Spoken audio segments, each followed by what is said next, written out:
ನೋಡಿ ಶಿವಲಿಂಗದ ವಿಶೇಷತೆ ಹೇಗಿದೆ ಅಂತ. ಕೆಳಗಿನದ್ದು ಬ್ರಹ್ಮಸ್ವರೂಪ ಅಂತ ಕರೀತಾರೆ.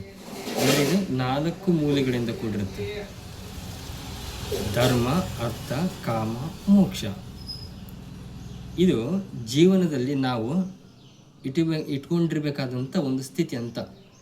ಧರ್ಮದಿಂದ ಜೀವನವನ್ನು ನಡೆಸಬೇಕು, ಅರ್ಥದಿಂದ ತಿಳಿದು ಬಿಟ್ಟು, ಕಾಮ ಅಂದರೆ ಕರ್ಮವನ್ನು ಸಾಧಿಸ್ತಾ ಮೋಕ್ಷದ ದಾರಿಯಲ್ಲಿ ಜೀವನನ ನಡೆಸಬೇಕು ಅನ್ನೋಂಥದ್ದು.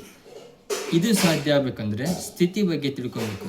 ಅಂದರೆ ಇದು ಅಷ್ಟಾಕ್ಷರಿ ಮಂತ್ರ ಅಂತ, ಓಂ ನಮೋ ನಾರಾಯಣಾಯ ಅಂತ ಕರಿತೀವಿ. ಇದು 8 ಮೂಲೆಗಳಿಂದ ಕೂಡಿರುತ್ತೆ. ಅಂದರೆ ಅಷ್ಟಮದಗಳನ್ನು ಕಳೆದು ಅಷ್ಟಾಂಗ ಯೋಗವನ್ನು ಸಾಧಿಸ್ತಾ ಜೀವನವನ್ನು ನಡೆಸಬೇಕು ಅಂತ. ಇವು 2 ಮುಖ್ಯ. ಇದರ ಮೇಲಿನದ್ದೇ ನಿರಾಕಾರ ನಿರ್ಗುಣ ಸ್ವರೂಪ ಶಿವ ಅಂತಂದೇಳಿ ಕರಿತೀವಿ. ಶಿವ ಅಂದರೆ ಶಿರೋಮಧ್ಯ ವಾಯು ತತ್ವದಲ್ಲಿ ಪ್ರಕಟವಾಗುವ ಚೈತನ್ಯ ಅಂತ. ಇವು ಈ ರೀತಿ ಒಂದಾದಾಗ ನಮ್ಮೊಳಗಿನ ಶಕ್ತಿಯೇ ಇದಾಗಿರ್ತೈತಿ.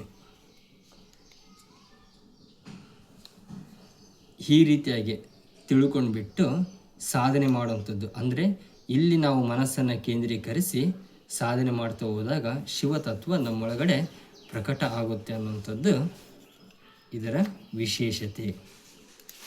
Thank you.